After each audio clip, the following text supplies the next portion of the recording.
All right. Got all the stuff ready. Everything's where it needs to be. So let's build us a bridge rectifier.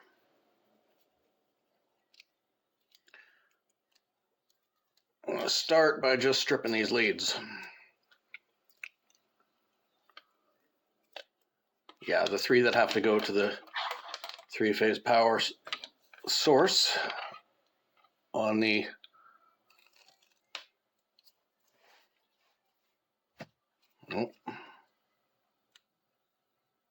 one lower down. Come on, you cocksucker. I hate these things. Cheapest goddamn.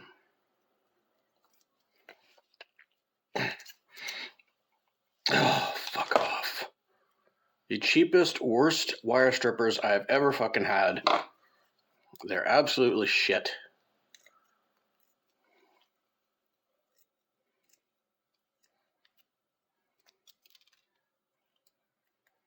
There.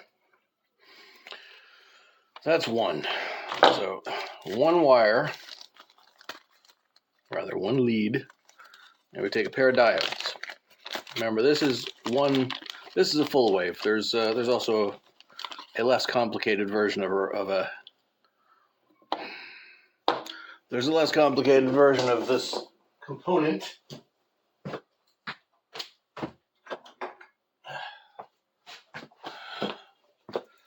The one tool I forgot.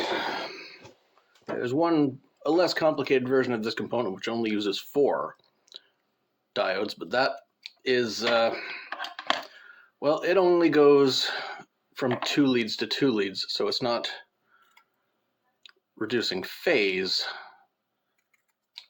It's just switching from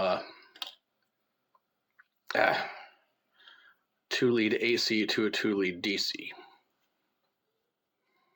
There. Other tool.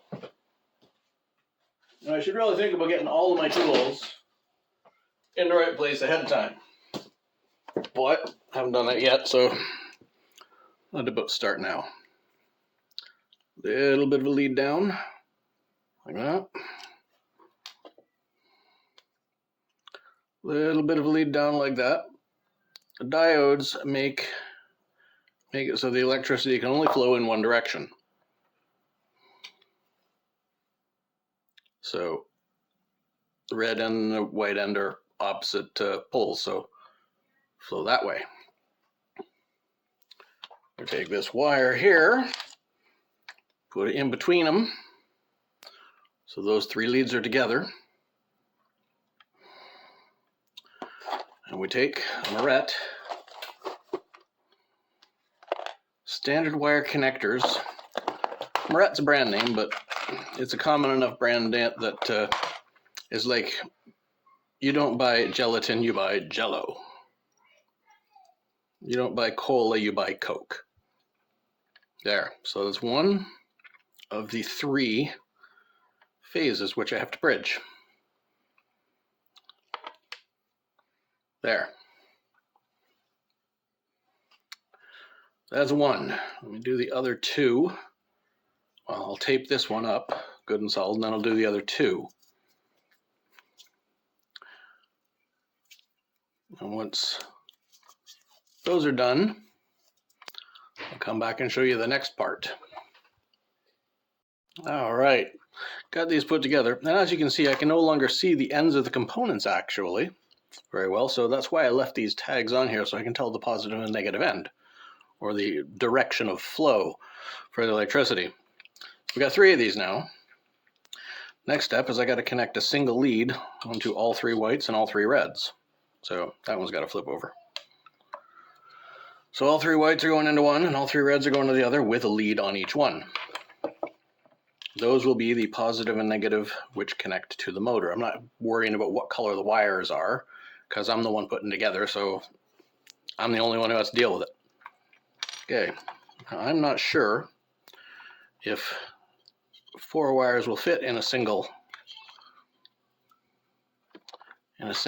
orange Moret, so I got the next size up. Yellow ones here. which may not become necessary. But we'll find out in a second. So take all three of these.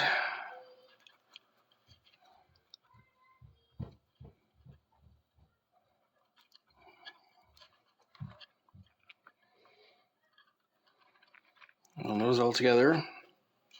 Put that in there. Will this work? Let's find out.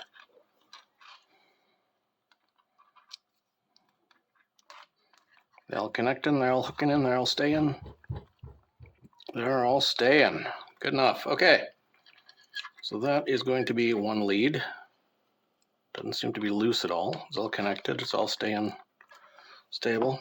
Someone was telling me I should be doing this. So you should be using solder for this. And oh yeah, if I wanted it all pretty and I wanted everything to look neat and professional and stuff, yeah, I'd use solder. You know, as long as it mechanically connects, though, I don't give a shit if it's pretty.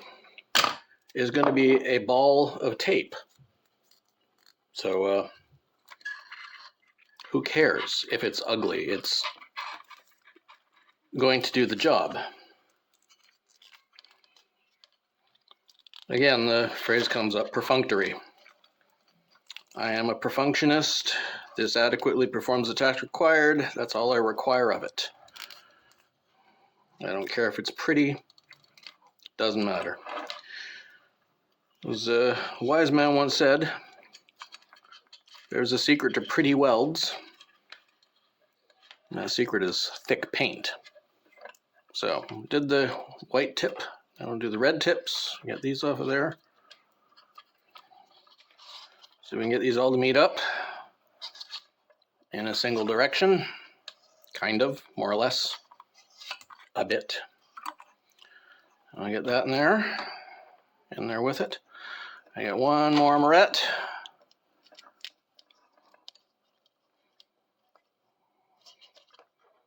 This is the completed assembly. I'll tape that up.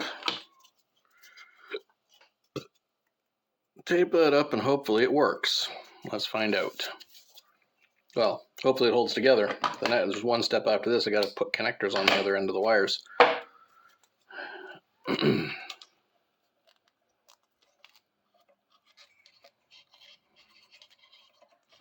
So, this is going to be the ugliest full wave bridge rectifier you've ever seen. I'll show you the circuit diagram for what it is and how it works after this. Just had a thought to simplify the direction of these. Instead of trying to twist that back, I'll put that one that way. That one that way, so they go through and stay in the same direction they're connected in, which will keep them from tangling or twisting or loosening, hopefully. Okay, so there is a full wave bridge rectifier. Ugly as sin. Let's put some more tape on there to hold everything in place a little bit better. Yeah, tape will hide the mess. Will also make it work better, I think.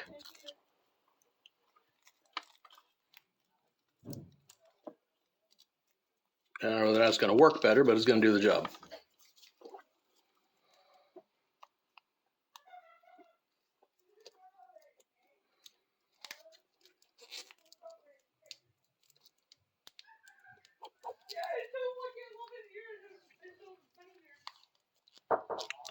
Come in.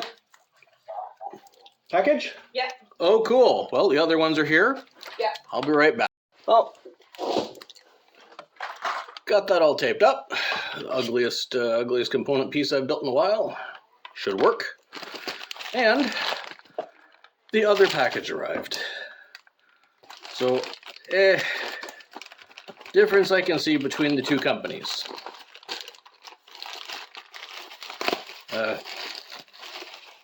One delivers through FedEx, one delivers through UPS.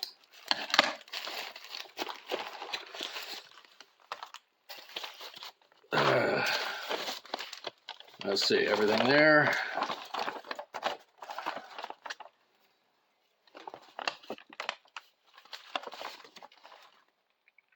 Jockey 100 volt, 15 amp, exactly the same ones I ordered from the previous place.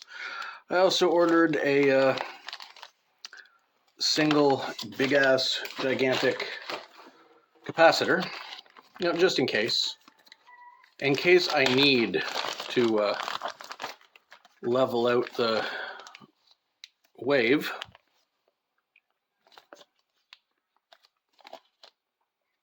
With something that'll do 100 volts. Yeah, something that'll handle 100 volts, because these the 72 volt system peaks at 84. So yeah, so I got that in case I need to level off the wave. Let's see what we got in this one. Oh, well, a little bit better quality packaging. I'll say that for DigiKey.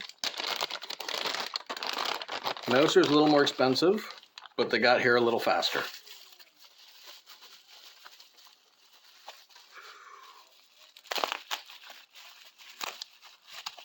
DigiKey is a little slower, a little cheaper. They had different prices for different amounts. Ordering 10. Oh, a different set. Okay. So same values, different shape. A little oversized, this one. So I'll be able to build a backup. If I need one, I can build a backup. Or I can replace it if it dies. But it was cheaper to buy 10 from DigiKey than it was to buy 6. So I bought 10. Exactly the same values. So that don't matter. So the difference is one's cheaper, one's faster. Yeah, one's a little bit faster, one's a little bit cheaper. That's all. And now I'm prepared for the next time I gotta do something like this. Okay, next step. I have to put connectors on these. And what do I have here? I have red and I have blue, which is set up for the thicker wire. Blue is for the thicker wire, so we'll use that.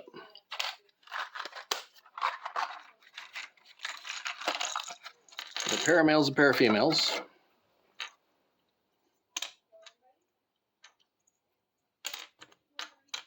That leaves me 2 pairs.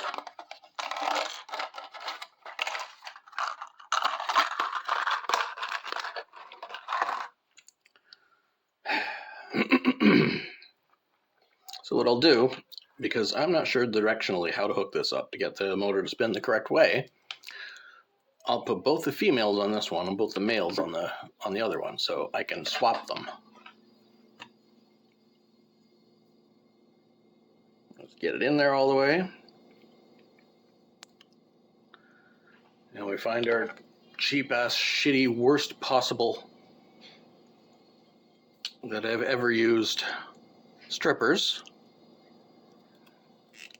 And crimp the bitch in place. There. That ain't going nowhere. Same with this one.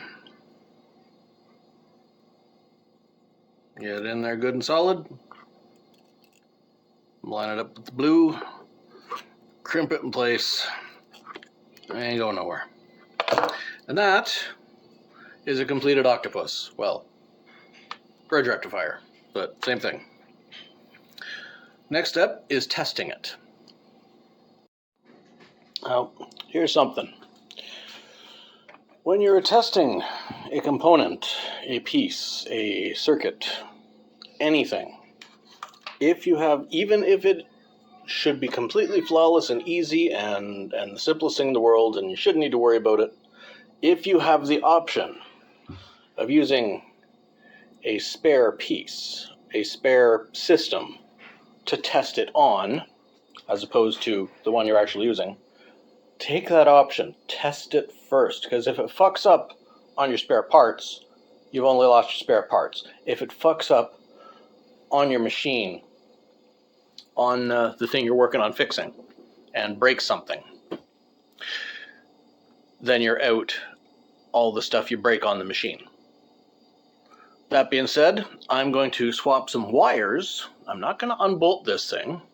I'm going to swap some wires. I'm going to take the plugs out of there and the main power and plug them into this one, which is the 60-volt system I had previously been using. It's a spare part. It's going to someone else if it survives. It's going to be a gift for somebody. If it survives, then they definitely have a use for it. If not, then I'm going to have to modify the bridge rectifier by adding a capacitor out of the second package that arrived here, which is already here and ready to go. Also, probably going to have to rebuild it if that happens. So, here's hoping. I'll set everything up and let you know when it's ready. All right. We got everything wired up for the test. So, let's test it. Oh, wait. Forgot one connection. Main breaker.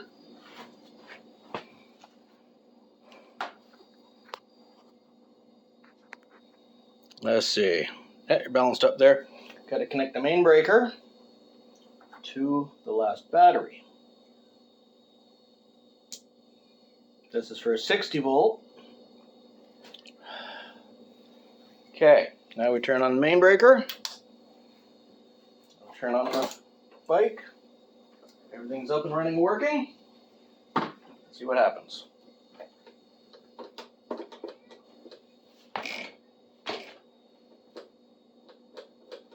I've got absolutely nothing. Well, that's disappointing. I'll have to figure out what's wrong, what's missing, and do some more work. Oh, that was a disappointing experiment. Now, I think I know what's happening here. I think the controller is expecting there to be a Hall effect sensor because it's used to running a 3-phase motor. There is no Hall effect sensor because this is a single-phase motor. 2 wires, not 3. No phases, no AC. So it's expecting there to be a Hall effect sensor. Hall effect sensor gives readings, whether or not there is a charge there or a magnetic field there or something. And it would come back to this wire. Now, I have the plug to fit this wire from this motor, which has a Hall effect sensor. There should be a way to bypass the Hall effect sensor. And this may be it. Taking the 3 sensor wires and just looping them together, and taking the positive and negative for the power line and just looping them together putting them into a loop. This may or may not work. If anyone has any ideas as to whether or not this would work, please comment below or message me directly through my email. But yeah, let's figure this out together. I'm going to try it in the next day or two, do some more experiments, figure out what's wrong with this thing and whether or not I can get it to work. I'm hoping. There is always a way, I just have to find it, and hopefully find it cheap. Okay, talk to you next time. Figure just to show the whole knowing what's going on thing with the bike, the whole system is, yeah, I got to find a way to bypass a Hall effect sensor. But other than that, everything else, the whole bike,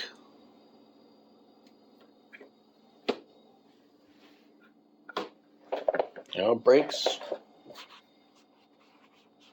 are good. Horn's good.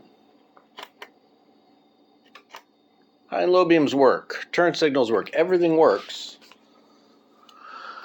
Except She No Chooch. So, tomorrow we'll find out why she no chooch.